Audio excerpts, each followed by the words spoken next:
You're watching Sky News. I'm Rebecca Williams. The top stories. Greece's wildfires are branded a biblical disaster. At least 74 people are dead as the government begs for international aid. Brexit Secretary Dominic Raab tells MPs that the UK will still be under European Union law after next March, as the Prime Minister says she's taking over the negotiations. The former Archbishop of Canterbury, accused of a child abuse cover-up, tells an inquiry why he believed a clergyman over the victims. Public sector pay caps scrapped for the teachers and armed forces, but most salary rises remain below inflation. Fears for the country's food supply as the heatwave forces an early harvest. And Prince Harry continues his mother's mission, joining the fight against HIV with Sir Elton John. Very good afternoon to you. Wildfires in Greece have been branded a biblical disaster as a three-day period of national mourning now gets underway. Flames and smoke have claimed at least 74 lives after they raged through popular seaside resorts. More than 150 people have also been injured, and the government's now calling for help from the international community. Well, let's take a look at how the fires spread. First, soaring temperatures made small pockets of flames difficult to control. Blazes have been breaking out all around the capital of Athens since the weekend. Well, yesterday, walls of flames closed the main east-west motorway at the coastal resort of Kineta, 30 miles to the west.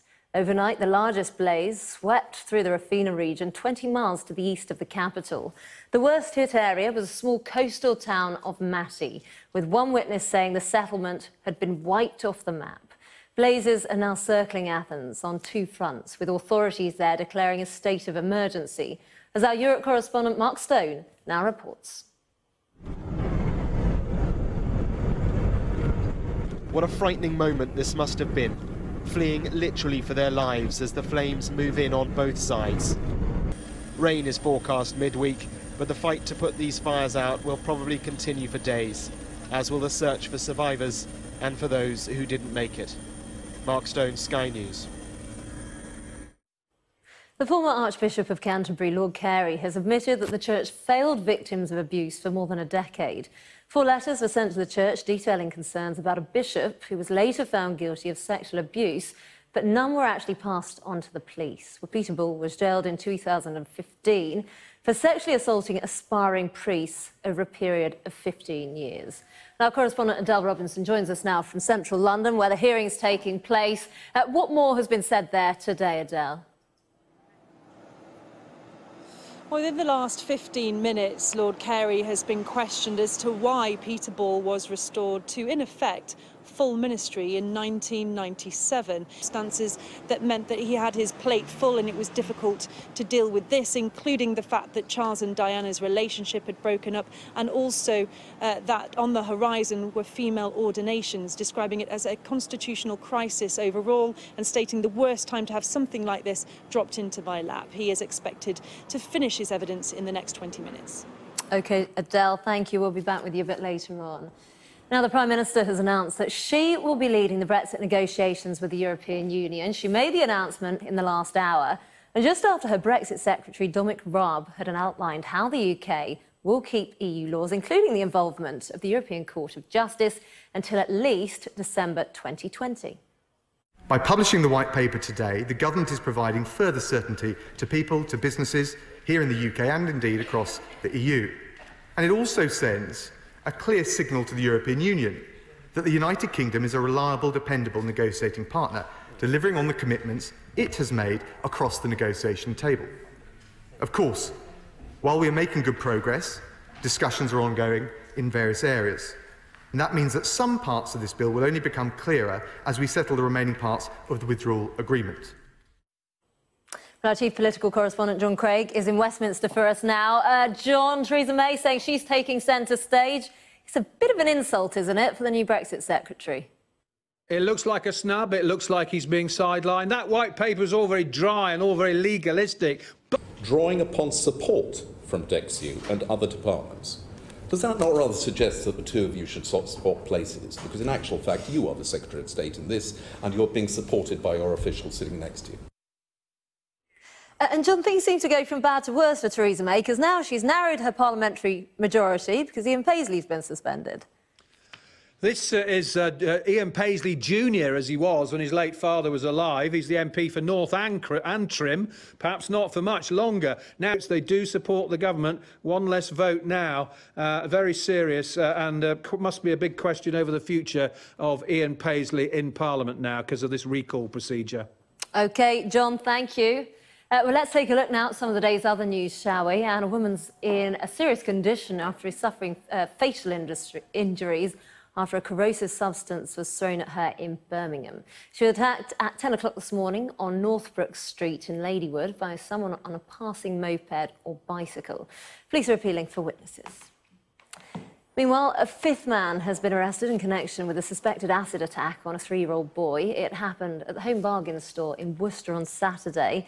The man from Wolverhampton is being questioned on suspicion of conspiracy to commit grievous bodily harm.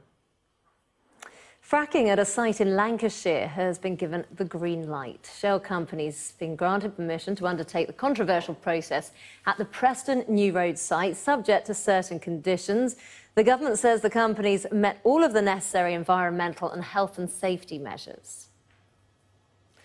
Hundreds of people are missing and some are feared dead after a hydropower dam, which was under construction, collapsed in southern Laos.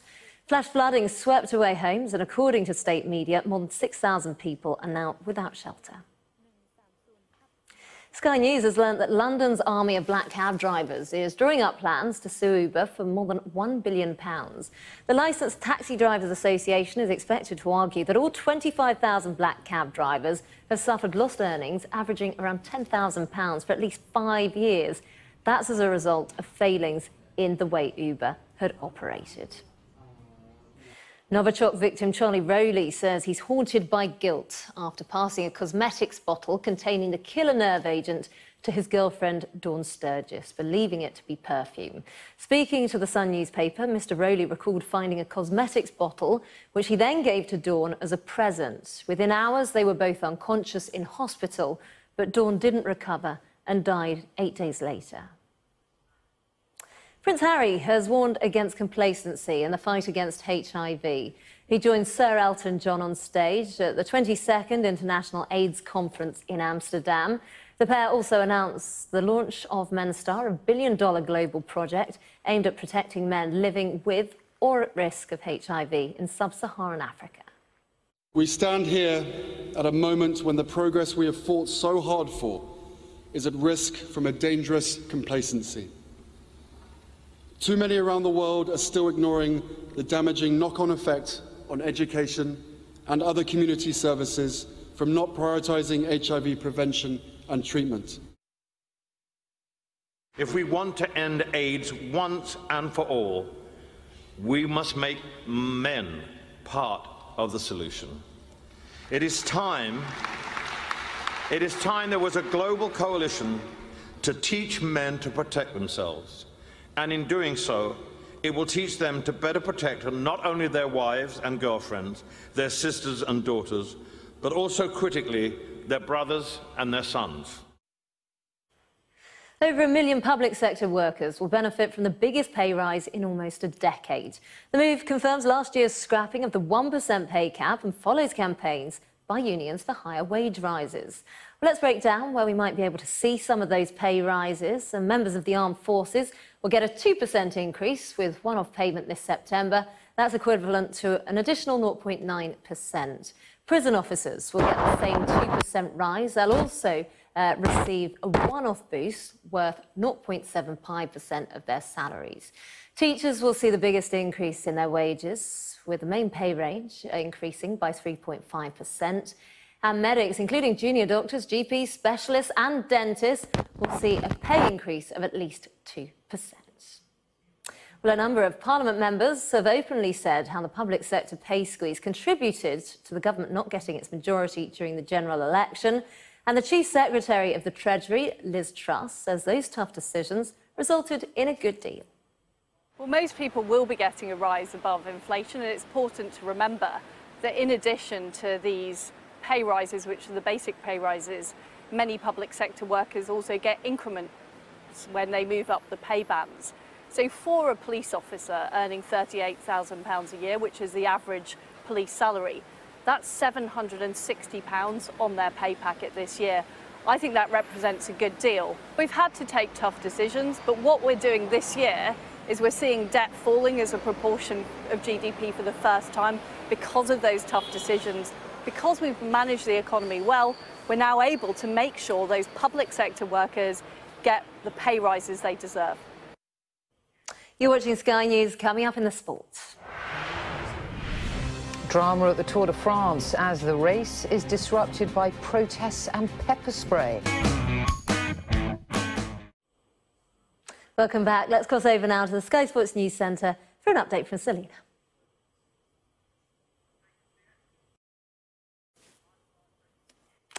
Now we're going to show you some live pictures here. This is Downing Street. Theresa May's holding a reception for those British divers who went out to Thailand to save the football team who got stuck in that cave, and there was that miraculous recovery. And you remember we heard those British voices at the first that we heard when they found them. Let's have a listen in, shall we?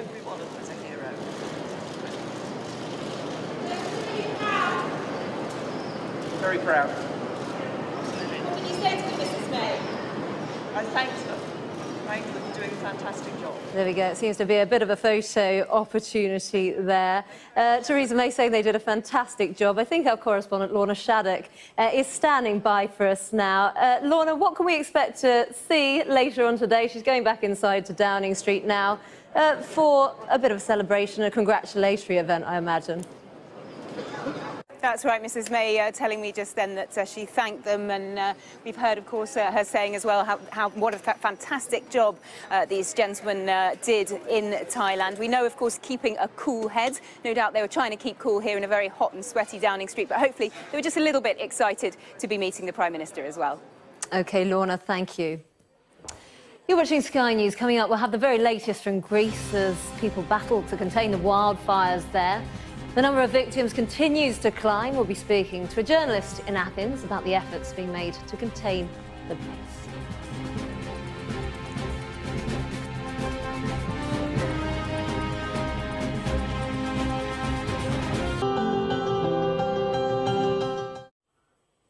Welcome back. Now let's get more on those wildfires close to the Greek capital now. Joining us now is Yanis Baboulias, who is a journalist based in Athens. Good afternoon to you. Talk us through the situation on the ground at the moment. Have they managed to get those fires under control? Some of them, unfortunately. There's quite a few ongoing at the same time. The one that caused all of the destruction and the victims has now left the residential area. It's under control to a certain extent, you could say, but unfortunately, what we have at the moment is a climbing death toll, which is 74 at the moment, but there are more than 50 people missing, and unfortunately, we expect the death toll to rise. So the fire is not an immediate danger anymore, but now people have to go through about 1,000 burned houses and see if there are any more victims, which is going to be a very long process and a very long night. What kind of stories are you hearing? Because we've seen, you know, pictures of burnt out houses, burnt out cars, people having to run to the sea just to get away from the flames. What kind of anecdotes have you heard? Yes, the problem last night was that the fire was combined with very strong winds, which spreads wildfire very quickly. Just to give you a sense, if you find yourself in a scenario like that, you cannot actually outrun the fire. You have to evacuate long before it's actually close to you, because once it's close to you, it becomes nearly impossible to escape it. A lot of people just didn't realize how close the fire was and how quickly it was moving. So you have people escaping taverns and finding themselves in a field with the fire outpacing them. 26 people died that way in a field near a tavern. You have people escaping to the sea and being rescued by fishermen. You have animals escaping to the sea. It's tragic images, really. It wasn't there was no evacuation plan. People don't know what to do in those scenarios, unfortunately. Have you had fires like this before, so close to Athens? Yes, absolutely. The mountains around the city, that surround the city essentially, are very prone to natural wildfires. Fortunately, those usually happen away from residential areas, but as the city has expanded, and especially the suburbs, the houses are now so close to those mountains and to the forests around them that sometimes you have fires reaching residential areas. Just to give you a sense, that Athena, the place where the wildfires spread through the residential area, was in fact a forest itself 20 years ago. So you can see how that might be, unfortunately, part of the natural cycle of these areas. And I suppose now, as the days go on, this recovery operation has to begin. What will they be doing, and what's the advice from the government? The government at the moment has declared a 3-day mourning period for the victims of the fires. Now, what needs to happen really is to figure out exactly how many have died, and to start the very long restoration process of the lost property, of people who haven't found their loved ones, identification, because a lot of these people cannot be identified at first. And what we can do for the fires is a completely different issue. Unfortunately, as I said before, these are natural occurring phenomena.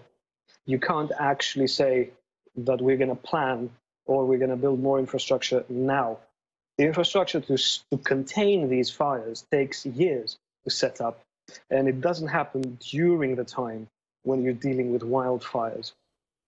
Now, going ahead, the government will have to find it in themselves in these years of austerity to do some proper planning and to educate populations into what you have to do when you see a wildfire approaching your house. This is the most important part. I can't stress this enough. Most of these people died because they didn't realize just how fast those fires move. OK, Yanis Baboulias, journalist there in Athens, thank you for your time. We hope that things get back to normal as soon as possible. Thank you. Thank you for having me. Bye-bye. Now, police are on high alert in Pakistan ahead of tomorrow's election. Heightened security measures following a violent campaign in which hundreds of people have died in a series of terrorist attacks. The chief of counter-terror police in Lahore has told Sky News that his forces are working hard to ensure the vote goes smoothly. He's been speaking to our defence and security correspondent, Alistair Bunkle, who sent this report from the city. This is an important moment for Pakistan. You're watching Sky News. Coming up, how the hot weather could affect Christmas, more specifically, your Christmas dinner.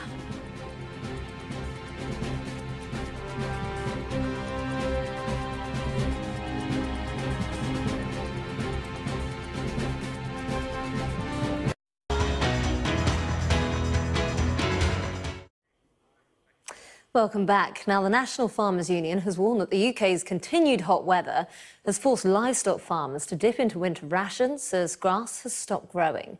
The crop harvest is also weeks ahead of schedule and hay's being baled, leading to fears that it could affect the country's food supply up until Christmas. Let's speak now to John Newman, a farmer at Abbey Home Farm in Cirencester. Very good afternoon to you, John. I was only on your farm a few weeks ago and things were bad then. How are they looking now? Even worse, I'd imagine. Yeah, good afternoon. Sadly, no rain since then, and yeah, things have got considerably worse, I'd say. I mean, you've got an arable farm there and you've got livestock as well. What are the big issues that you're facing? Okay, well, so the main thing, I suppose, is we are now feeding pretty much all of the grazing livestock on the farm supplementary feed. So we are feeding hay and silage to all of our cattle, all of our sheep. So that's already eating into the supplies that we'd made. We actually made some reasonably good cuts of winter forage, but we wouldn't really be expecting to feed that until, I guess, October at the earliest. The other issue, I guess, is about, harvest time. Well, we haven't actually started combining yet. That'll probably be next week. But the crops look even worse than when you were here last. And reports from locally, things are down maybe 20–25%. Straw yields are down. So it's all a bit of a gloomy picture, I'm afraid. So what does this mean for our Christmas dinner then? Well, I suppose I think if it actually rained tomorrow and it rained for a week, that might do something. I don't think that's going to happen. The reality really is that it's going to take at least a month before we get any kind of grazing growth. So therefore, the actual supplies of everything really are going to be coming under pressure. We're already thinking about any animals that are really not being productive need to be either dry in terms of dairy cows or taken out of the system in terms of any cull animals that we would take out. We need to reduce the number of mouths that we've got on the ground. The price of straw is already going up through the roof. So the whole thing is going to mean that I guess supplies of food are going to be under pressure and therefore prices may rise. And so what does this mean going forward? I mean, can you imagine can you remember a summer, I should say, where there's been so little rain? Not really. I mean, I was around in '76 and remember that as a boy, but it didn't have the same impact for me. I wasn't managing a farm back then. I was just enjoying the sunshine. It's very worrying because it's not just what's happening now in terms of the workload for us. We're obviously having to feed all these animals, and that adds to the work that we're doing day to day. But then if you start thinking forward and saying, well, okay, so when this grass starts to grow, how much is going to grow? I was talking with our shepherd the other day, who happens to be my son, and thinking that well, we need grass to be able to get the sheep going well, to get pregnant again for the lambs for next year. So that's another implication of thinking, well, so what are we actually going to feed in the autumn if it actually starts to come back? And I guess the other really worst case scenario is that it goes from one extreme to the other and we switch from a mega drought to lots and lots of rain, and then we actually can't get on the ground and do the jobs that we need to do in the autumn. So it's certainly quite a nervous time, I think, on the farm. We're feeling sort of slightly under pressure. It's great to sit at home in the evening and have a beer in the garden and think, well, that's lovely with the sun on your back, but working day to day with it's certainly making it quite stressful. And I suppose with the weather, it's so changeable. We had snow in March. Can you remember times when they were like this, and how much more pressure does that put on you?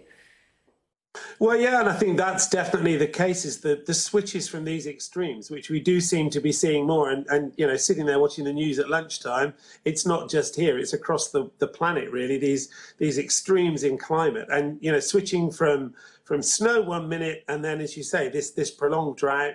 The animals don't like it. I don't think anybody who's working in it really likes it. Aircon is great, but you can't stay in a tractor all the time if you're moving animals. So we're thinking about, when do we do jobs? So we're milking earlier in the morning, we're milking later in the afternoon, trying to time the operations that we do to try and fit in to utilise that cooler time of the day, really. OK, John, while we're all enjoying the sunshine, we will spare a thought for you and the rest of the farmers out there. Thank you for your time. Thank you. Now, the proportion of severely obese children in the final year of primary school has reached its highest level on record.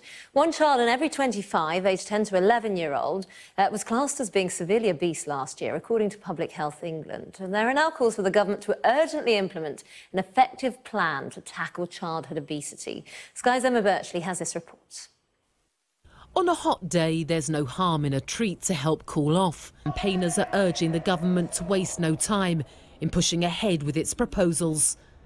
Emma Birchley, Sky News. Well, now let's take a look at the all-important weather forecast. Calling out around the world. Are you ready for a brand new beat? Let me see you dance. The weather, sponsored by Qatar Airways. The heat will build across the south and east with temperatures into the mid-30s later on this week. Before then, though, most places will be sunny and dry to the end of the afternoon, but there will be a few showers around. The odd heavy one can't be ruled out over a hot southeast England. It'll stay mainly dry and warm overnight, feeling particularly uncomfortable in towns and cities across the southeast. Any showers will be largely confined to the Atlantic coasts. Wednesday morning then, it'll be mostly dry with plenty of hazy sunshine. There'll be just a few showers for Western Ireland and the Hebrides. It'll be hot again in the southeast, very warm for most others. Well, the afternoon will be mainly fine with showers in the west fading, but East Anglia and Kent may see the odd thunderstorm. Thursday will be even hotter, especially for England, 35 degrees Celsius, 95 degrees Fahrenheit. The weather, sponsored by Qatar Airways. You're watching Sky News. Coming up at 5 o'clock. Devastation as wildfires kill dozens of people and destroy homes across Greece. 3 days of national mourning has now been declared, and we'll of course have the very latest on the updates on that coming up after this short break.